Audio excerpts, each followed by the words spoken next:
reason why there is no news coverage is because they're white.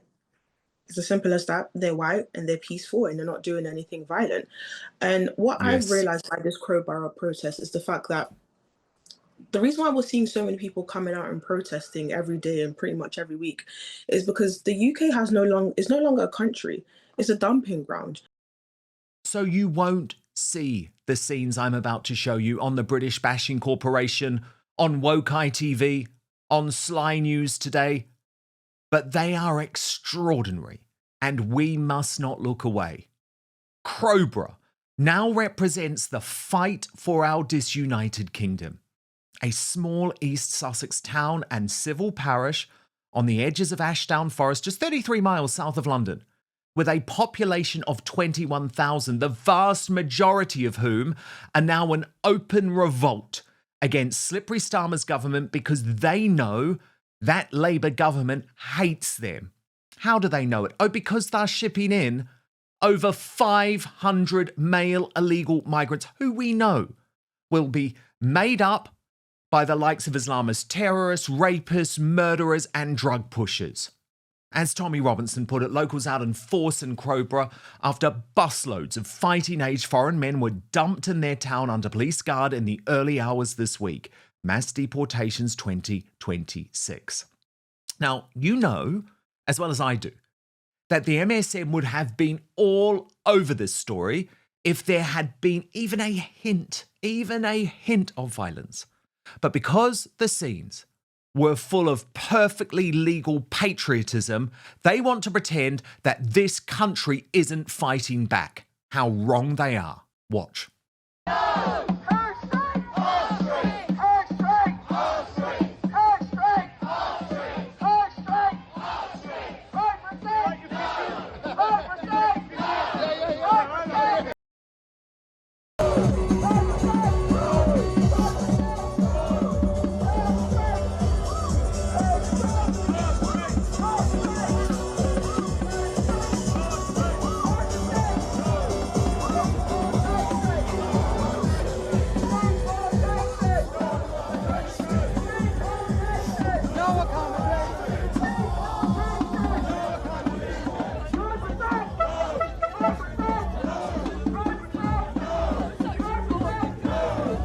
Meanwhile, citizen journalists continue to track the arrival of the illegals to the Crowborough Army Barracks in the dead of the night. Watch.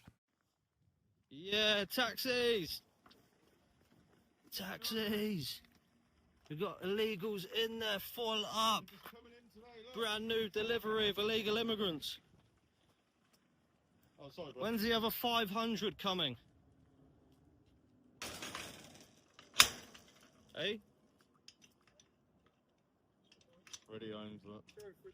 But Crowborough is saying no. Here's some of the reporting the MSM should have been doing from the independent journalist Young Bob.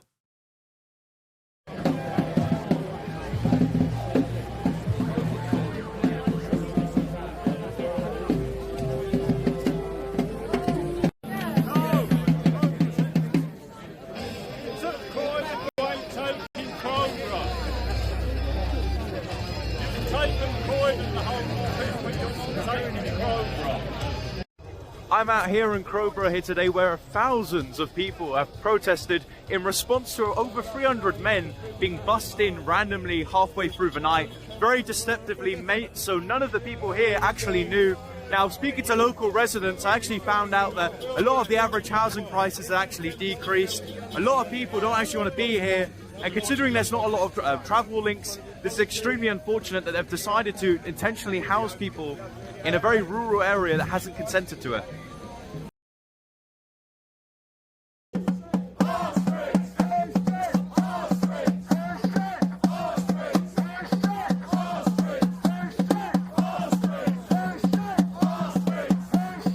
Now, the reason why these protests are necessary is because the Home Office will fuck you over, the local council will try to fuck you over. None of the government officials actually want to deal with the issue of migration because they would have to admit for generations now they've imported people and imported criminals which have infested local communities such as this without their consent. Now, would we have the same discussion if it was in a really rich area that had a lot of voting power? Of course not. They attach themselves to the most vulnerable communities in hoping that they won't do anything. So these protests here are absolutely necessary to keep up the pressure.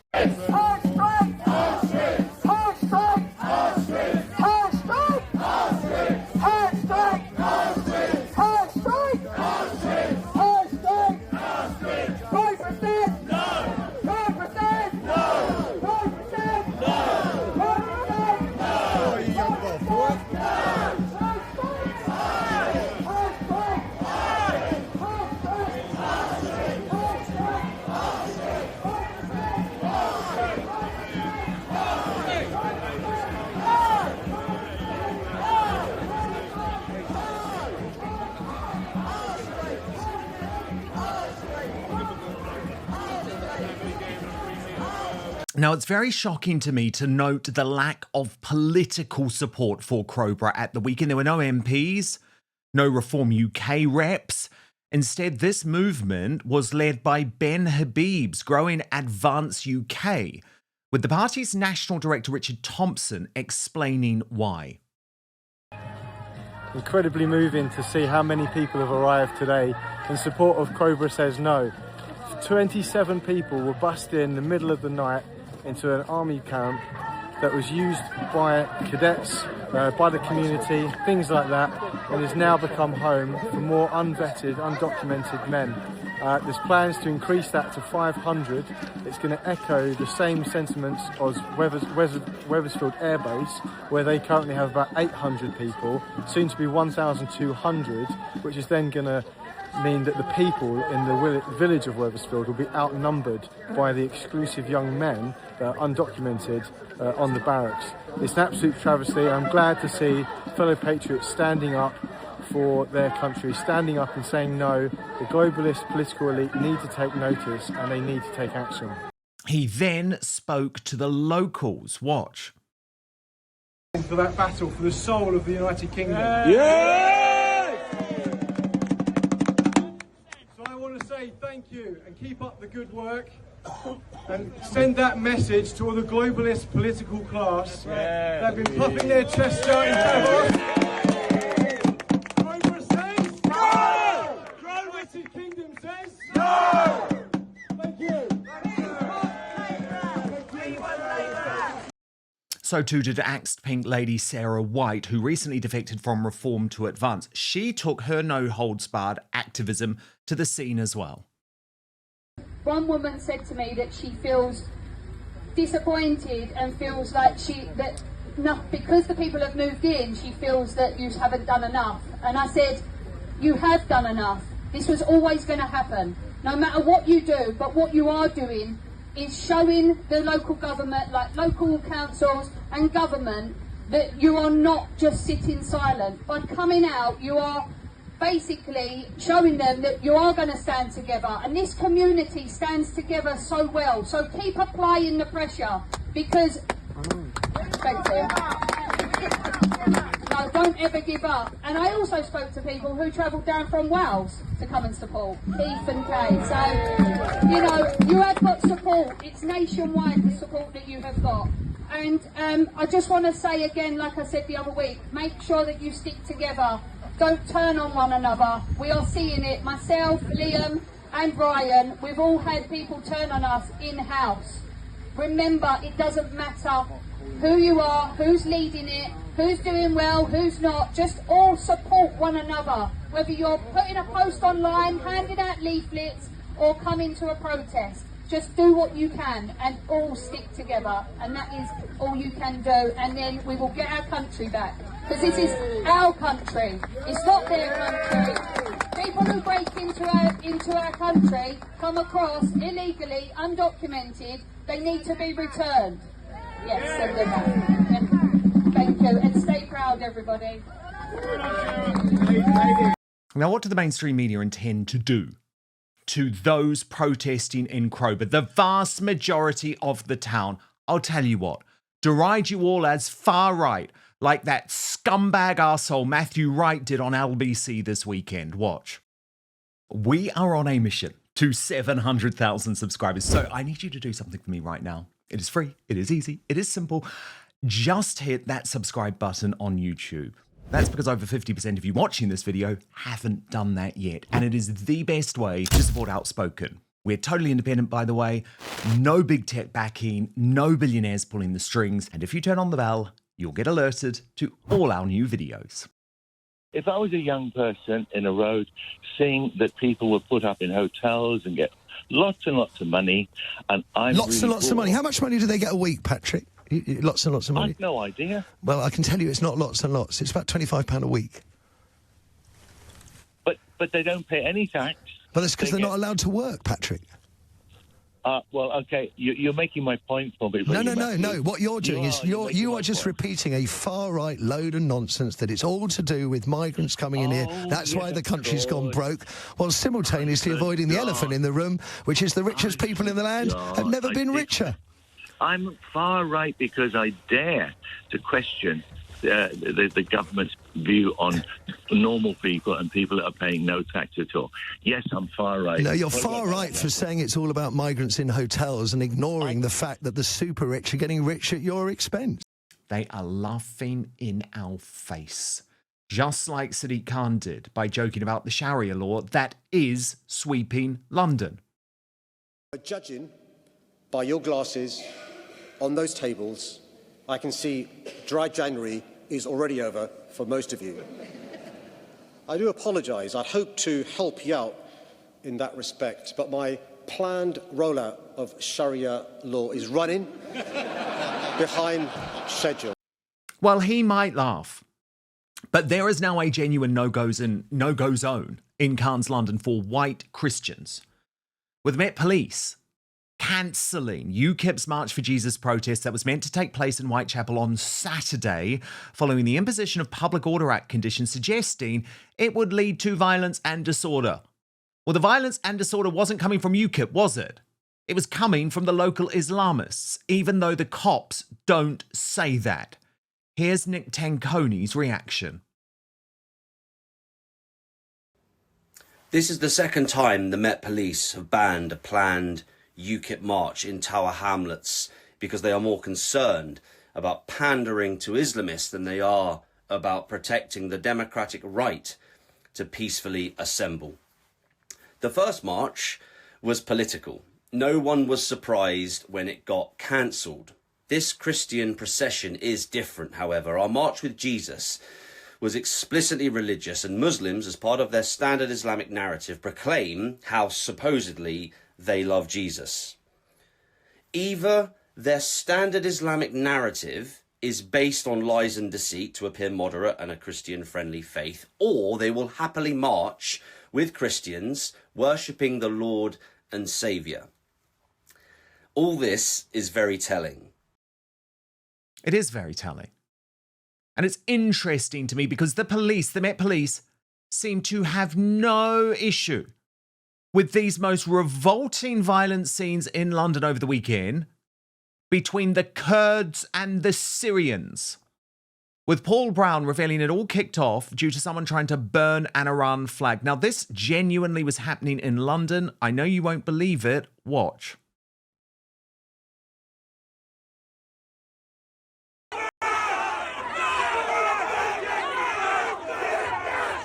Volley kicking off in the streets of London. It's kicking off. Big style in London. Police everywhere. Batons are out. It's ugly. Missiles being thrown.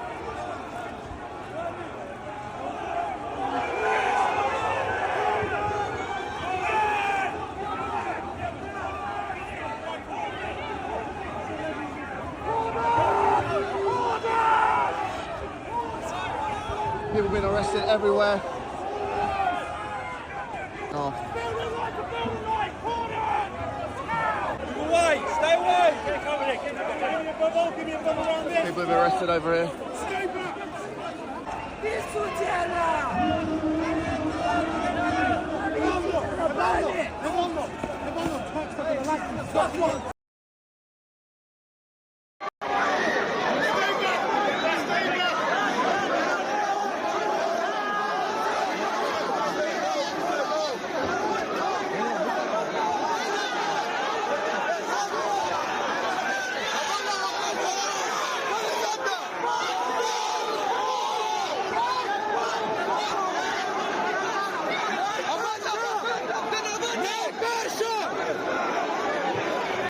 This is London. This is what we have imported.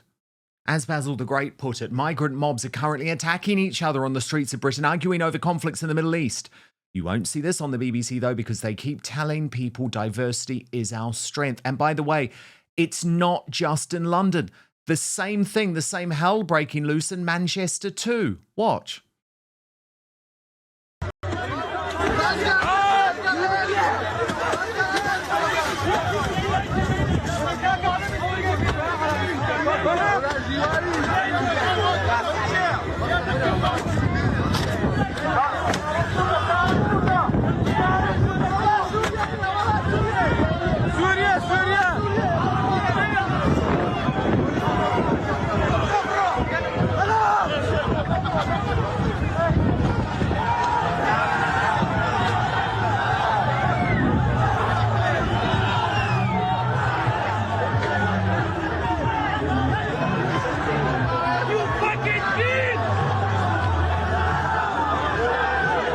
This is not normal. None of it is. That is Manchester. Also not normal is this video footage of a sword attack from 2023 on the home of Free Speech Shell in Braintree, Essex. The attacker Faraz al-Hijaji, identified in court records as Libyan, was convicted of criminal damage and fined just £200 while being ordered to pay £200 in compensation. Watch.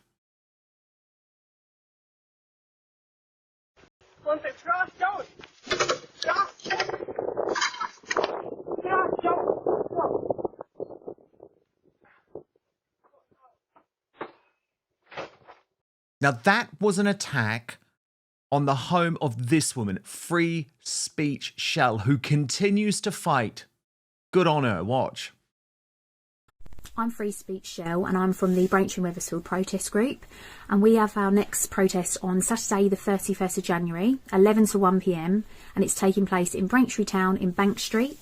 We're calling for all patriots to come and stand with us at protesting against the Wethersfield airbase, which currently houses 800 illegal unvetted men. We're asking for people to come and stand with our community and to say that this is not right and we will not accept it. It's a peaceful protest, so we ask that people please be mindful of that, but we look forward to seeing you then. Thank you.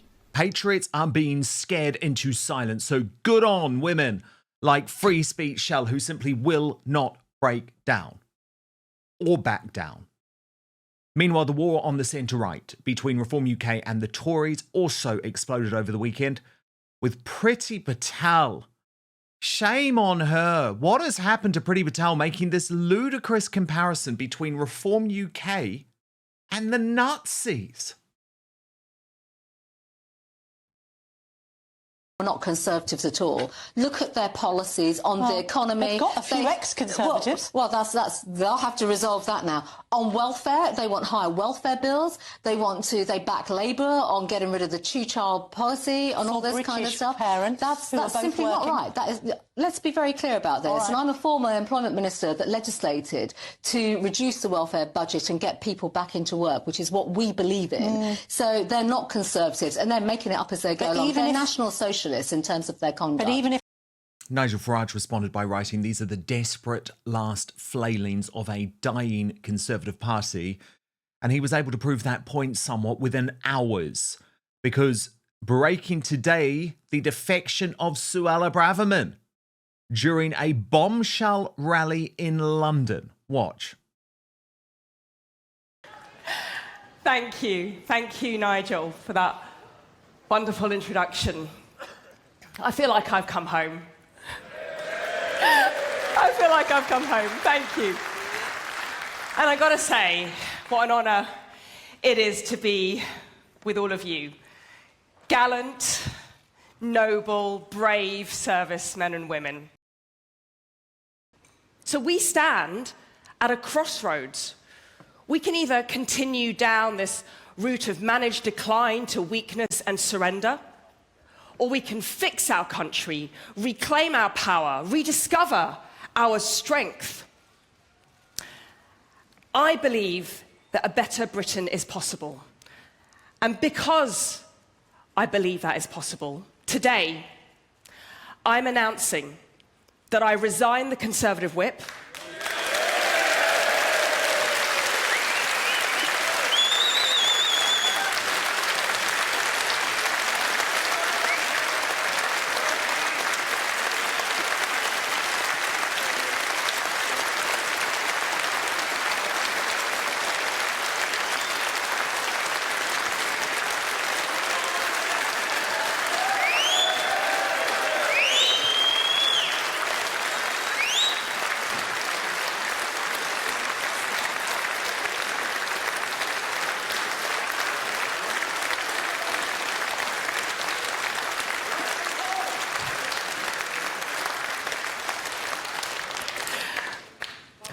Done it. I resigned the Conservative and my party membership, a party membership of 30 years. It's gone. It's over today. And because I believe with my heart and soul that a better future is possible for us, I am joining Reform UK. But there are concerns, of course, given Suella's husband, Nigel Braverman, previously quit Reform UK over Zia Yusuf's treatment of her. He has rejoined the party today. But even GB News was asking Farage how he can cope with these big beasts, given Ben Habib and Rupert Lowe were both previously jettisoned. But first, quick gut check for the new year. Data leaks aren't rare, they're routine. When a major breach lands, it's millions of records in one blast. Phone numbers, home addresses, logins, sometimes much worse. And the nasty trick, that data gets traded indefinitely. Data brokers and people search sites buy and resell it on loop, so scammers, stalkers, even a nosy employer can surface far too much with a simple search. That's why I use Incogni. In a murky industry, it's the service independently verified by Deloitte. They send removal requests to hundreds of broker sites and private databases, chase the slow ones, and log confirmations as records are taken down. Getting started is simple. Create your account and share just enough to find your exposed profiles. Give Incogni one-time permission to act on your behalf. They launch the takedowns and keep following up so your data doesn't creep back online.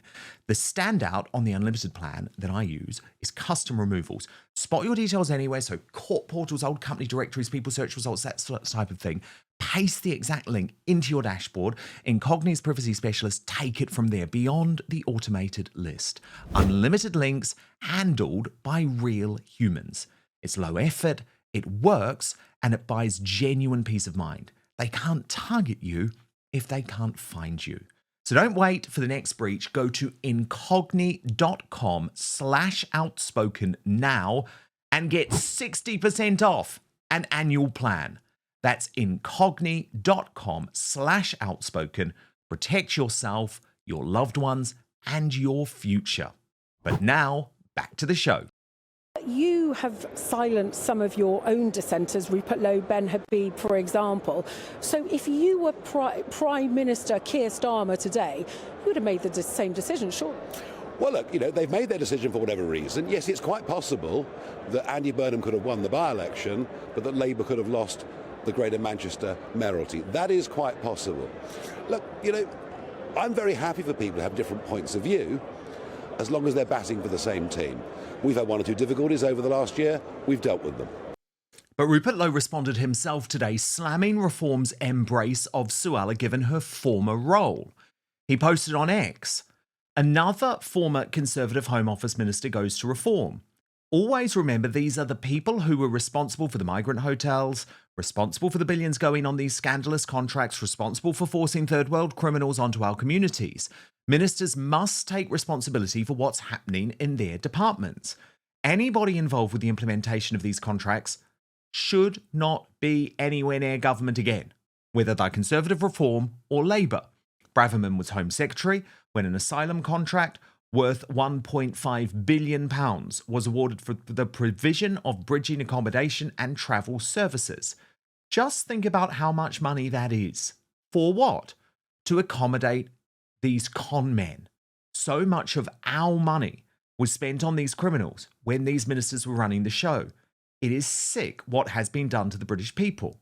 In Crowborough, Epping, Bournemouth, everywhere. Nobody involved in these hotels, minister or civil servant, deserves your support. Meanwhile, this afternoon, the Conservatives fighting back hard by suggesting Suella has gone mad, suggesting that she's got mental health problems, which I think shows how toxic the war on the right is going to get. I'm not exaggerating, by the way. This is what the official spokesperson for the party released via Guido Fawkes. It was always a matter of when, not if, Suella would defect. The Conservatives did all we could to look after Suella's mental health, but she was clearly very unhappy. She says she feels that she has come home, which will come as a surprise to the people who chose not to elect a Reform MP in her constituency in 2024. There are some people who are MPs because they care about their communities and want to deliver a better country. There are others who do it for their personal ambition. Suella stood for leader of the Conservatives in 2022 and came sixth behind Kemi and Tom Tugendhat. In 2024, she could not even muster enough support to get on the ballot. She has now decided to try her luck with Nigel Farage, who said last year he didn't want her in Reform. They really are doing our spring cleaning. As always happens with Reform, they unveil defections just when the Labour government is tearing itself to pieces. Rayner, Mandelson, now Burnham. Reform are too busy opposing the Conservatives to hold the Labour government to account. The Conservative Party is now the only party that believes in smaller government, less welfare, and Britain living within its means, and has the team and the experience to get Britain working again. Now, I have to say, Reform UK's shadow cabinet, which was revealed to the Telegraph over the weekend, looks pretty dodgy at best now. No Suella in there, but these were the expected positions. Chancellor Robert Jenrick, Home Office Zia Youssef, Foreign Office Nadeem Zahawi, Business and Energy Richard Tice. As Nick Dixon pointed out, 50% Muslim, the same percentage Farage will tell you is inevitable for Britain's population. This from Basil the Great. Reform gives Zia Youssef Home Secretary role. They're lining him up for the big job. Imagine that. Reform voters being conned into electing Britain's first Muslim Prime Minister, with World by Wolf reminding us the man Nigel Farage plans on putting in charge of the British police state is Zia Youssef. Last year, Youssef orchestrated a spurious police investigation and initiated a kangaroo court internal inquiry as a pretext to throwing Rupert Lowe out of Reform. He then began a smear campaign against Rupert, claiming he had dementia. Is this the man you want in charge of British intelligence? Youssef is a vindictive and unhinged man who cannot be trusted with the powers of the British security apparatus. Not to mention, he resigned last year over criticism of Islam from a Reform MP he later labelled stupid. So that's Youssef in the Home Office. Huge mistake. Surely it should be Suella. But what about Zahawi? Zahawi as Foreign Secretary. As Basil the Great pointed out, this is the man who says British taxes should be funneled to help Somalia and other third world countries. Absolute shambles. A reminder of that. The UK remits more than £2 billion overseas every year. Some of the poorest economies, like Somalia, are entirely dependent on money remitted by the Somali diaspora. Unlike official aid, remittances between family can't be embezzled or misspent by corrupt regimes. So significant cuts to immigration would cut off a major financial lifeline to the world's poorest, resulting in stronger demand for government aid. And even though I have been a fan of Superwoman Suella personally, so too Robert Jenrick, so too Andrew Rosendale, there are serious concerns that the party has now morphed into Tory 2.0, which no one wants.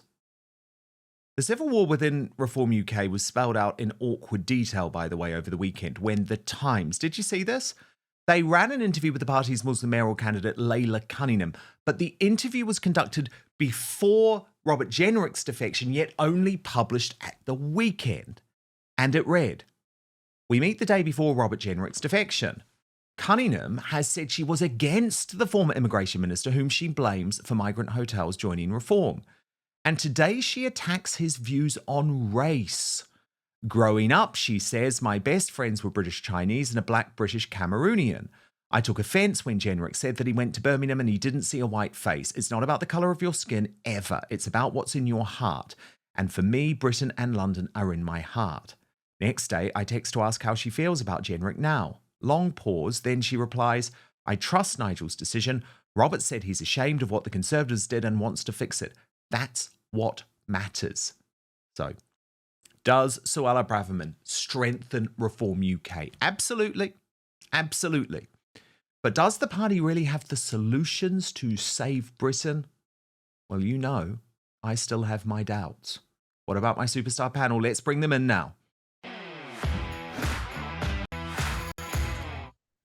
Conservative YouTube sensations Stef, the Alternerd, and Based and Bougie both with me today. So look, I want to get to Crowborough in just one moment because the scenes over the weekend were utterly incredible. But Based and Bougie, first, can we talk about Reform UK and this defection from Suella Braverman? Are you for or against? To be honest, I'm 50-50 with this one. On the one hand, I feel as though she is very experienced. And on the second hand, well, on the one hand, she's very experienced. And not only that, she's proven herself to be loyal to the people of Britain. I mean, the reason why she was even removed from the Conservative Party was because of how her criticisms of the pro-Palestinian marches. But on the other hand, what I'm worried about is the fact that the Reform Party is pretty much going to become the Tory Party 2.0. And we need to remember that the reason why the country is even in this mess is because of what has the Conservative Party and how disastrous it was. So for now, I like Suella just because I feel like she's very experienced, and not only that, she's proven herself to be loyal to the people and to the country, and I feel like that's what's lacking in politics right now. People are more loyal to their pockets, and she's proven that. However, on the other hand, if we keep importing people from the Conservative Party, Reform will literally just become Tory 2.0. Stef, the Alternerd, I think that is happening, isn't it? I mean, look at that shadow cabinet. It's like in the Groundhog Day film. This is absolutely insane. For me, it's full of politicians that already were in power for over 10 years prior to Starmer's dictatorship coming in, and they failed the UK. So why would we actually give them another chance to fail us again? I mean, let's put it this way. Farage's appearance at Davos, to me, confirmed one thing. He's conservative establishment wolf in Reform UK clothing. So to kind of reference Suella a little bit here, because I'm really, really disappointed in Suella joining Reform UK, really disappointed. But to kind of take her words a little bit, I'm publicly coming out and I renounce my membership of Reform, and instead I'll be skipping my way to Advance UK. That's really my home. And as far as I'm concerned, it's the home of British patriots. And that's because, Stef, you are concerned about this Tory takeover of Reform UK. That's been the final straw for you. Absolutely. To me, it just screams of desperation that they want to hold on to their seats. And they know that if they ran under the Conservative Party flag, that they will lose. It'll be an absolute bloodbath. They see the polls. They're not stupid. They know that if they just simply change their flag to Reform, that they've got a better chance of winning. It's all about their careers and keeping their job rather than actually serving the country and doing right by us British patriots. Wow, big news, big news. But look, I want to talk about Crowborough because Based and Bougie, the mainstream media have just totally ignored the scenes coming out of that town yesterday. Yet I think it is hugely significant. I mean, you pretty much have the majority of the 21,000 residents based on the streets. But of course, because there was no violence, because this was a perfectly behaved group of patriots, because this was a march organised by Advance UK based, we have no mainstream media coverage of it. Yeah. Do you know what I find so interesting is that the reason why there is no news coverage is because they're white. It's as simple as that. They're white and they're peaceful and they're not doing anything violent. And what I've realized by this Crowborough protest is the fact that the reason why we're seeing so many people coming out and protesting every day and pretty much every week is because the UK is no longer a country. It's a dumping ground. You know, a country is a community of people who are able to decide what is happening in their country, who can come into their country, who can come into their neighborhoods. But the British people, especially the indigenous English people, have completely lost that right. They're not allowed to say who they want in their hotels. They're not allowed to say whether they want, you know, a Christian march within their streets. Like, they have no rights. And I find it so interesting that anytime, you know, an indigenous English person speaks out against this, they're labeled far right. But if you compare that to what's happening in South Africa, for example, you have literally people saying, kill the Boers, kill the Boers, kill the whites. We don't want them in their community. And they're being paraded for it. But when you see people protesting, it's either absolute silence or they're being called violent far right. So I just think the UK is no longer a country. It's become a dumping ground, and the indigenous English people specifically are losing their rights to decide what they want to happen in their country. And every time they do, they're labeled far right. And let me make it very clear, it's never been about race. I go to these protests and I ask them the questions just to make sure it's not about race, because I'm a Black woman. And they always reassure me it's not about that. We just want to be able to monitor what's happening in our communities, what's happening in our schools, what's happening next to our homes. But they're completely losing that right. So I'm not shocked that we are constantly seeing these protests up and down the country. Here. I totally agree with every word you just said, based in Bougie. Absolutely it is. And Steph, we see the same thing happen in Whitechapel, don't we? The Metropolitan Police cancel the UKIP march for Jesus because they are white, because it is now a no-go zone for white Christians, and because Islamists were going to cause huge amounts of trouble, just like we've seen in both Syria and, in both Manchester and London over the weekend, these clashes between the Syrians and the Kurds. Please remind me that the UK is a Christian country. I mean, I'm atheist, but I respect that the country that I live in is Christian. It's as simple as that. Why can't anyone else provide that simple courtesy if you're not Christian and you're living in a Christian British country? Now, if you're a Christian wanting to do a protest in Whitechapel, right? Oh my goodness, it's a level 9 major red flag threat. But if you're a Muslim wanting to do a protest in Whitechapel, then it's all Gucci. It's apparently fine for an Islamic protest in the centre of London on Westminster Bridge. And it's just the absurdity of it all. I read a post from Russell Quirk saying something along the lines of Christianity in a Christian country is what? Provocative? The only thing provocative here is the skewed intolerance of the Met Police. But what I think needs to be called out here is that Starmer and his dictatorship, as far as I'm concerned now, is committing psychological warfare against the British people. And this is just another example of it. So they're taking away our freedom to vote to try and make us feel less powerful in the democratic process. They're taking away our freedom of speech and our freedom to protest and to gather together just as Christians, to put us into a state of fear. They're gaslighting us by calling us far right, when actually we're only being patriotic and protective of our own culture, women and children. As far as I'm concerned now, we're not far right. We are British patriots. Totally. Amen to that. And shame on Matthew Wright, by the way, who immediately leapt to call that person far right. As Base said, it's because they are white people. And fundamentally, it is. It's as simple as that, isn't it? As simple as that. And what's so upsetting, and this is, let me make something clear. Them cancelling the UKIP march was absolutely disappointing, because me as a Black woman who's also Christian, I would have wanted to take part in that march as well. I was very excited for that. So not only did you ruin it for the white people, but you've also ruined it for people like myself who are Christians. Where else in the world do you see the national religion of a country completely being pushed to the sidelines except Britain? And this is exactly what I mean when I say this country is no longer a country, because we don't get to decide what what we want. We don't get to decide whether we want a religious festival. We don't get to decide if we want English on the train stations. It's decided for other cultures. And I find that to be absolutely disgusting that everywhere else in the world, everyone's allowed to have their cultures, allowed to have their religion, allowed to have their traditions, except English culture. And obviously I've been brought up in English culture. This is probably the culture I'm the most familiar with. And it's a culture which has given so much to the world and should be preserved. No, I couldn't agree more. Yeah, 100%.